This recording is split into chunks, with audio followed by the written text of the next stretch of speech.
Bueno, qué nervios, cuánta gente. Voy a leer mi trabajo porque me siento más cómoda leyéndolo. La idea es que después puedan hacerme preguntas o lo que sea, así que, bueno, voy a empezar a leerlo. Escuchar la violencia de género en el consultorio surge como un efecto de lo que pasa en mi práctica como psicoanalista, atendiendo a mujeres que sufrieron y sufren los avatares del sistema patriarcal. Une pensaría que los psicólogos estamos lejos de escuchar estos padecimientos con regularidad. Lamentablemente, puedo decir que el 95% de las mujeres que han llegado a mi consultorio han sufrido o sufren las consecuencias de estar bajo el reinado del machismo.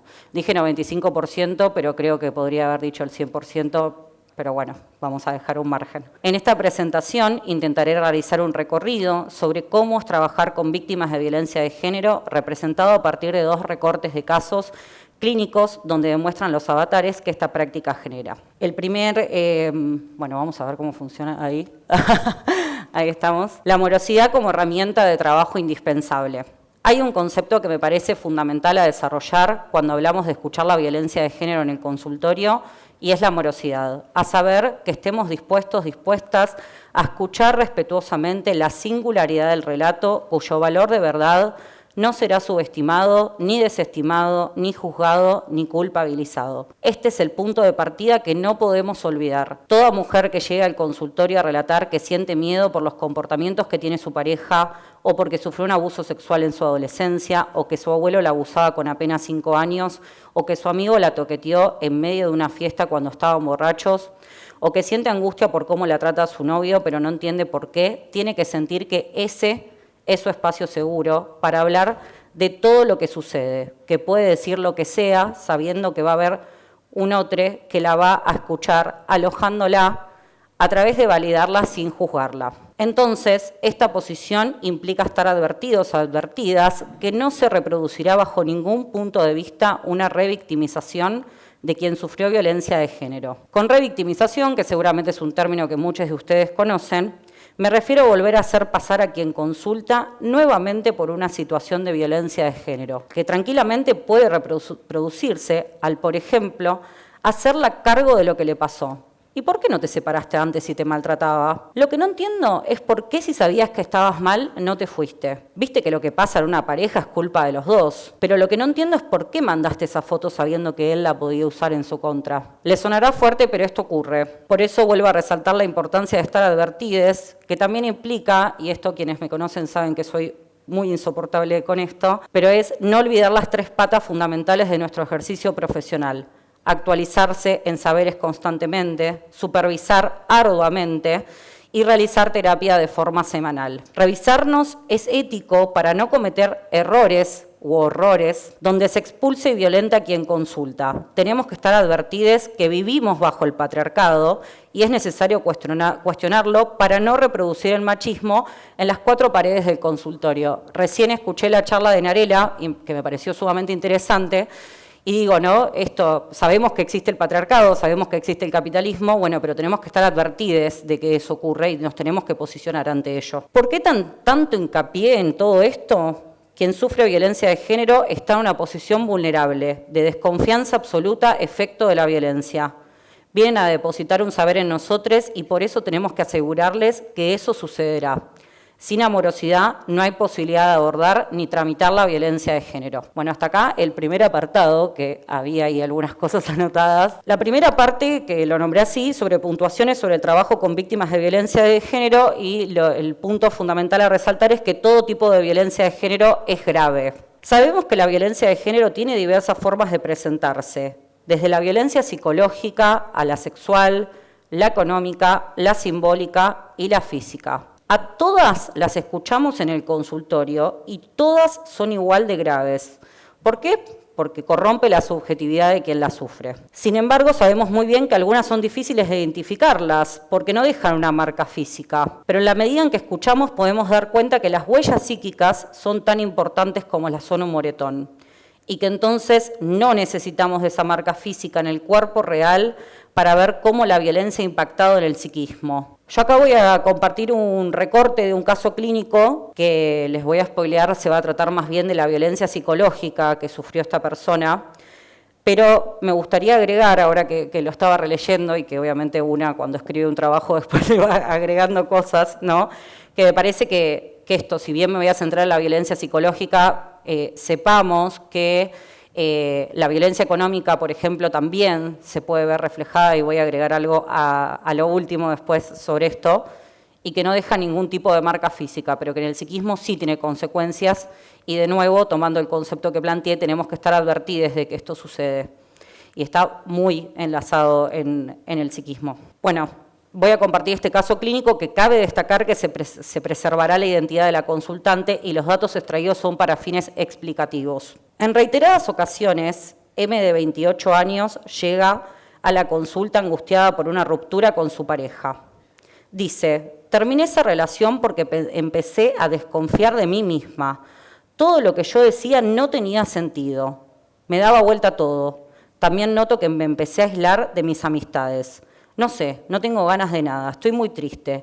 Y él me sigue escribiendo todo el tiempo. Compartimos profesión, pero dejé de ir a nuestro espacio de trabajo porque no quiero verlo. Tengo miedo. En esa primera entrevista puedo preguntarle si ella cree que estaba sufriendo violencia.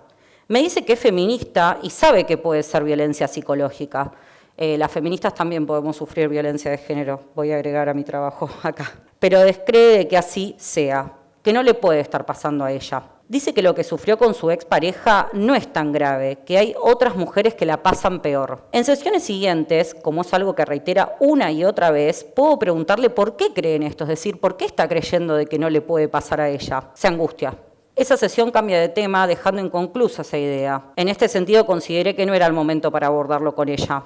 Este aquí otro punto fundamental en el trabajo con víctimas de violencia de género, y es que lo denominaré, y creo que muchos de ustedes saben de qué se trata, que es, vamos a decirle, el timing, entre comillas, con el que trabajamos. A saber, respetar los tiempos en los que la consultante quiera y pueda hablar de un tema en particular, debido a que estamos frente a vivencias traumáticas, y lo traumático no permite ni siquiera poder ponerle palabras a lo sufrido. Lo traumático es ese real que invade y que carece de lo simbólico para procesarlo. No hay tales significantes que se articulen en palabra para hablar de lo sucedido y solo aparece en acto. En M lo podemos ver frente a la negación de lo sucedido, a la ausencia de la identificación a la violencia y la manifestación de la angustia traumática. Tomando el concepto de amorosidad planteado anteriormente, considero que supe estar advertida, no anticiparme y no presionar a M a que hable. Y eso es fundamental.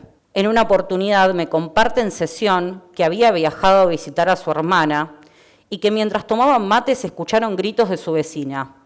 Ella fue a tocar el timbre. Me dice que fue intuitivo, o sea, que le salió a ella ir a tocar timbre frente a esa situación, ¿no?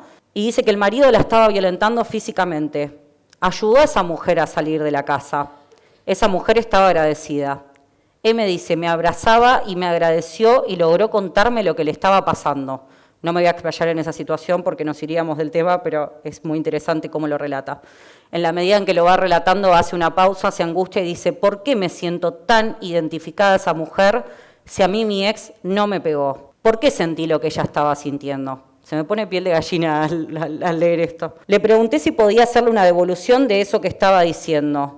Me dice que sí y le digo que si en algún momento se siente incómoda que me lo diga y frenaba. También le dije que si no estaba de acuerdo estaba bien, que tranquila que lo íbamos a pensar juntas. En esos segundos de mi parte tenía mucho miedo. Ok, el timing es fundamental, pero ¿cuándo anunciarlo? ¿Cuándo es el momento seguro? Sentí que estaba siendo cuidadosa, que ya había pasado un tiempo que veníamos trabajando y consideré que el que se haya identificado con esa otra mujer que estaba sufriendo lo mismo que ella, podía ser un buen momento para decírselo. Y así le dije con un tono de voz amable y enunciando mis palabras lentamente que ella también había sufrido violencia y que entendía que descreía que le haya sucedido. Que eso les pasa, nos pasa, porque queremos negarlo, creemos que no es posible, pero lo es. Le dije que la violencia psicológica también es una forma de violencia de género y que es muy poderosa por las huellas psíquicas que deja. Que lo que ella sentía con respecto a su ex era así por cómo él se había comportado con ella. Lloraba, me lo agradeció y me dijo que sentía alivio, que ahora sí podía empezar a verlo. Le vuelvo a transmitir explícitamente que este es el espacio seguro donde ella va a poder hablar de este tema a su tiempo, que se quede tranquila porque puede confiar en mí que lo íbamos a trabajar juntas. En la actualidad, M continúa en el proceso analítico. Esto que pongo de transmitir explícitamente es muy importante porque muchas veces no le decimos a la persona que consulta estas cuestiones de que este es el espacio seguro porque lo damos como asumido y en realidad es muy importante poder decirlo, más en el trabajo con víctimas de violencia de género. Voy a pasar a la segunda parte de las puntuaciones y que lo que voy a situar es la construcción de una memoria y los obstáculos ante el enamoramiento del victimario, cosas que son el enamoramiento es con lo que más nos cuesta trabajar, ¿no? No podemos creer que esa persona esté enamorada del victimario. Si hay algo que trastoca la violencia de género, es la memoria. Hace olvidar el principio de realidad, confunde constantemente, no sabemos qué es verdad y qué no. Las víctimas de violencia de género están realmente afectadas por esto, lo que provoca que se aíslen y hablen de lo sucedido. Por supuesto que también tienen mucho temor a que la juzguen y por eso no hablan, ¿no? Esto creo que muchas de ustedes lo deben saber. En los últimos años, gracias al feminismo y la consecuente visibilización y problematización de la temática, muchas mujeres logran consultar. La identificación desde lo colectivo es fundamental para el registro de estas violencias. Para este apartado, tomaré el caso de una mujer de 36 años, a quien atiendo hace ya casi 4 años, imagínense que es un recorte muy breve, 4 años es mucho tiempo, y que consulta por actitudes de su marido y padre de su hijo con las que no se sentía cómoda. Es solo un recorte, acá lo digo, me ganó la ansiedad, pero bueno, acá digo justamente que son muchos años de trabajo, intentaré situar principalmente la cuestión de la memoria y las dificultades como analista que tuve en el tratamiento con ella y que tengo, voy a asumir que las tengo. Ese llega a la consulta porque dice, hay cosas que me hacen ruido. Están pareja hace más de 18 años con un varón que nombraré H, en donde hay múltiples conflictos, entre signos de pregunta. Más adelante logrará nombrar que hubo violencia física y violencia sexual durante muchos años previo al nacimiento de su hijo.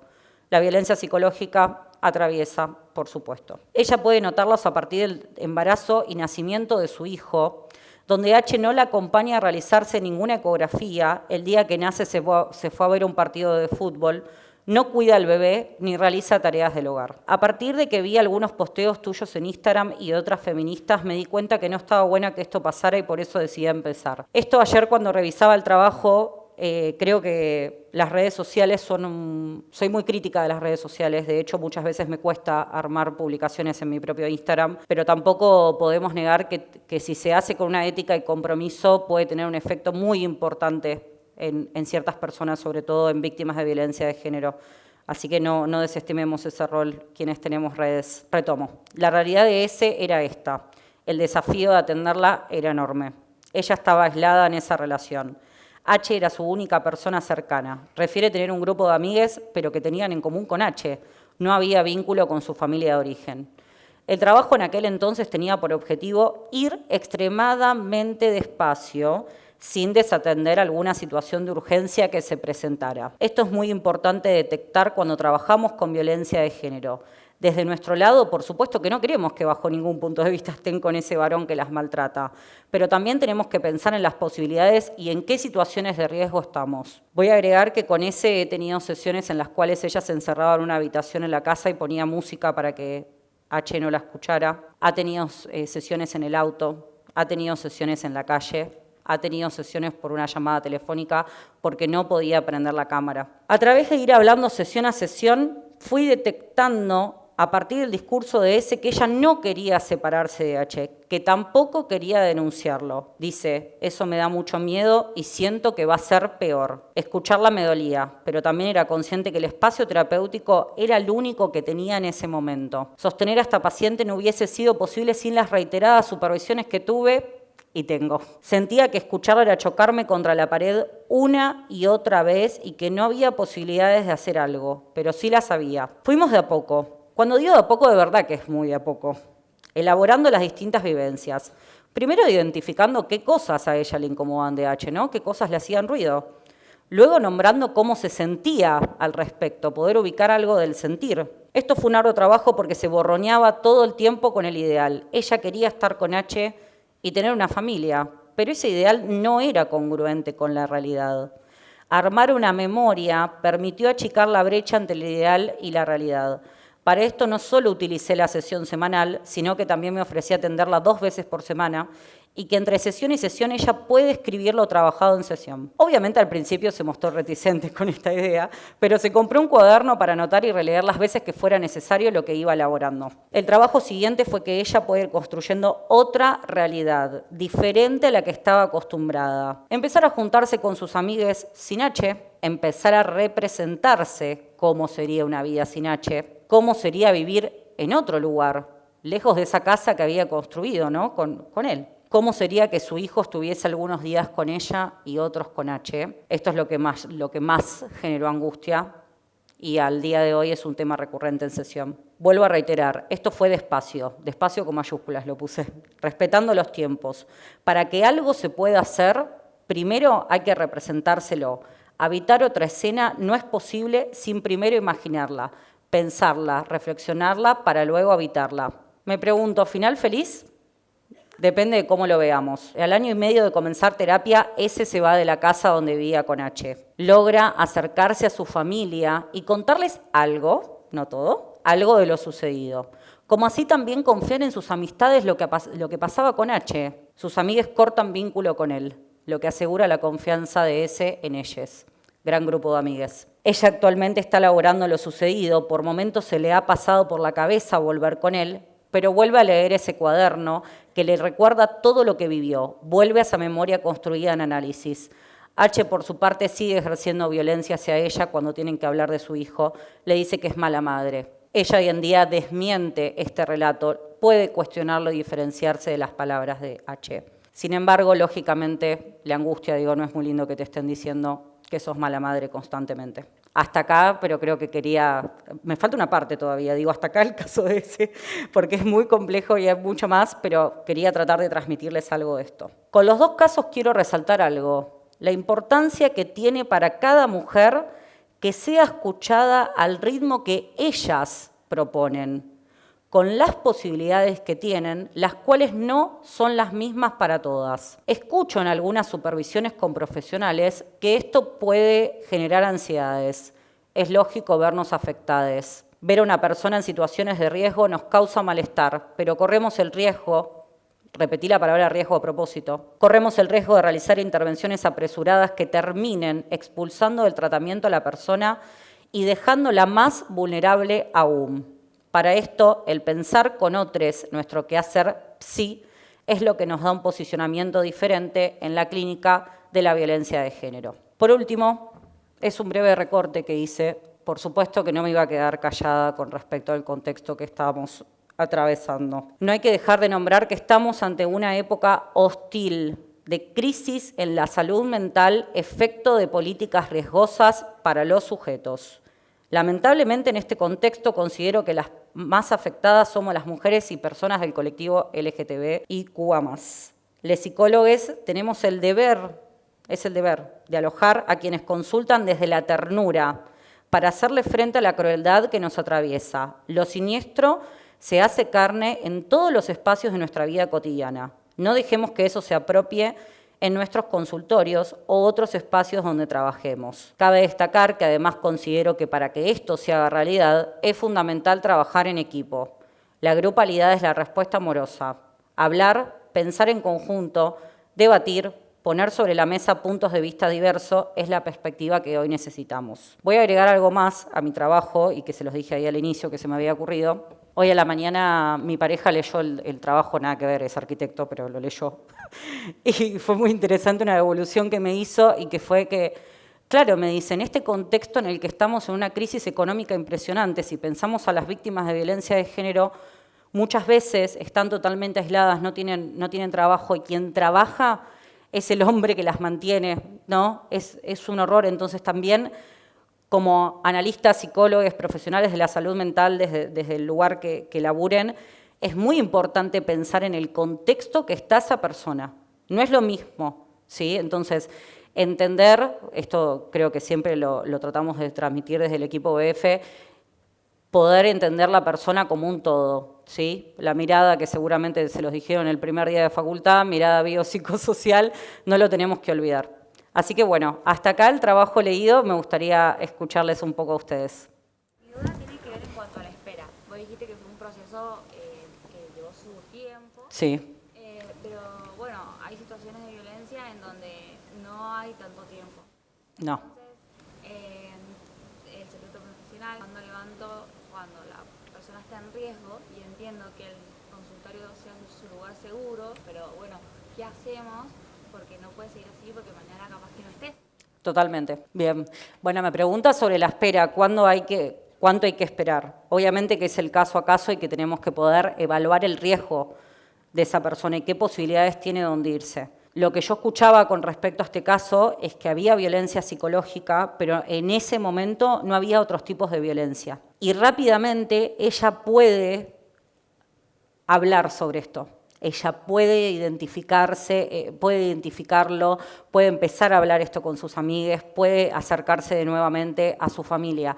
Entonces me parece que evaluar todo el riesgo, esto de la cuestión del contexto, de revisarlo. Ahora, si hay una situación de riesgo concreto que nosotras escuchemos, che, me está amenazando, y ahí hay que levantar el secreto profesional y poder ir a denunciar.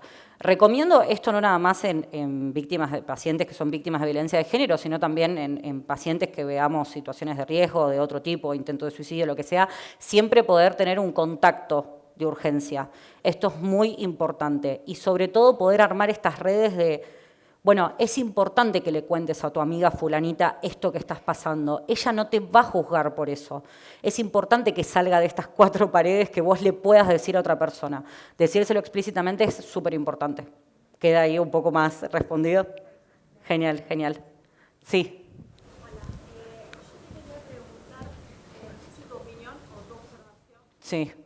sobre si bien hoy hay más información y estamos ¿no? más informados en cuanto a la violencia de género, que por ahí se puede hablar más, pero sin embargo cuando se cruzan dos personas, sigo notando que cuando uno puede hablar algo, por más mínimo que sea, se contradice con lo que supuestamente estamos intentando cambiar.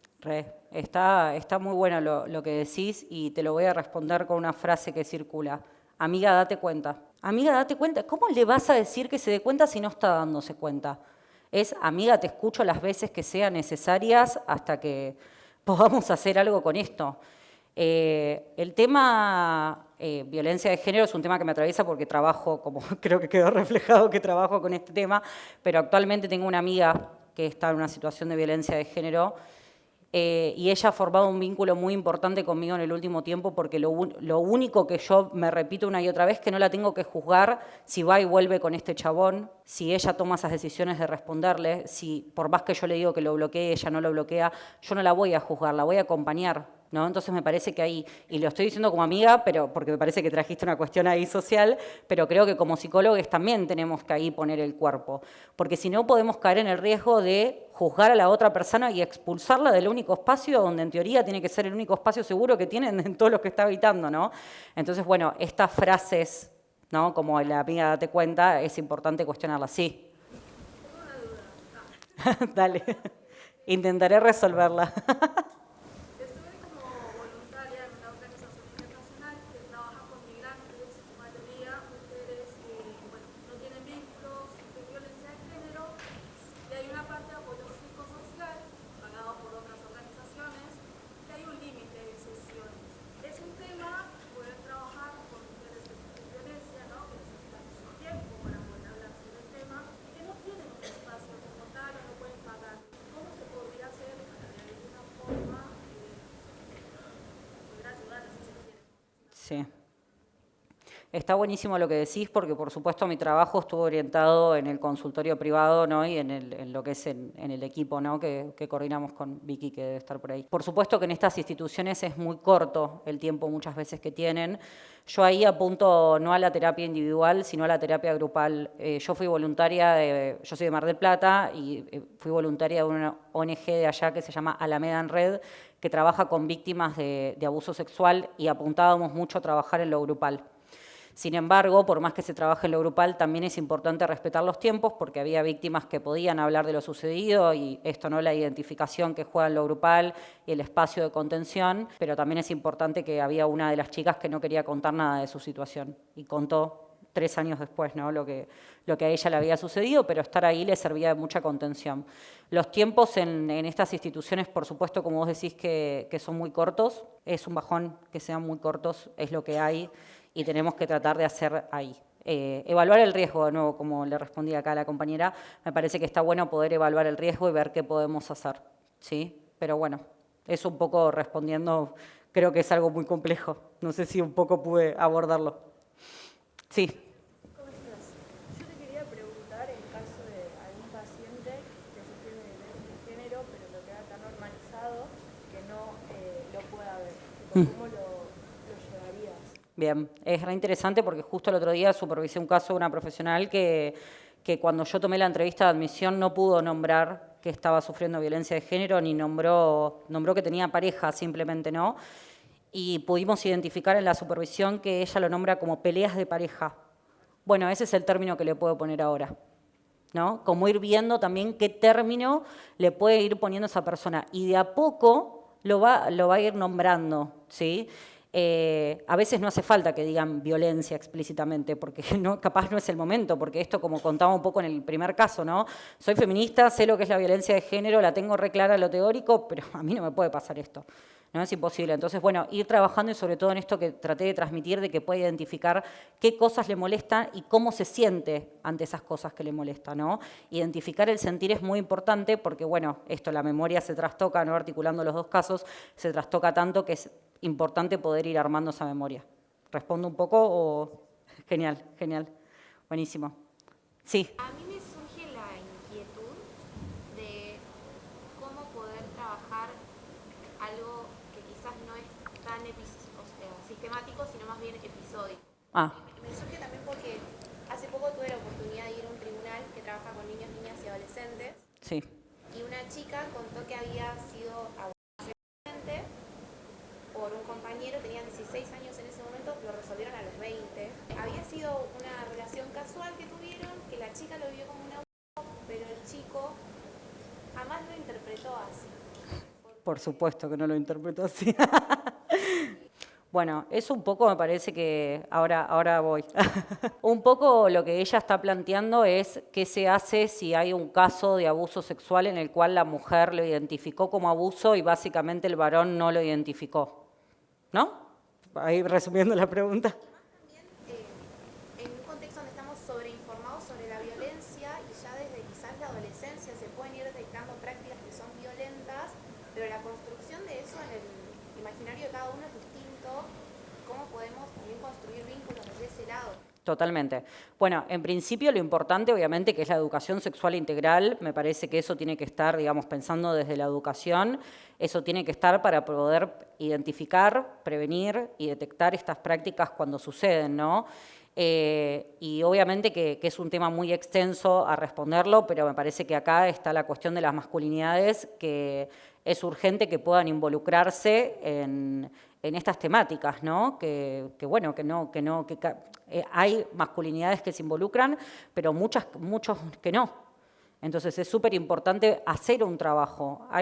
Una vez escribí algo con una amiga que también tiene una página de Instagram, que ella es ginecóloga, y preguntábamos cómo puede ser que las masculinidades no identifiquen esto que vos traes, ¿no?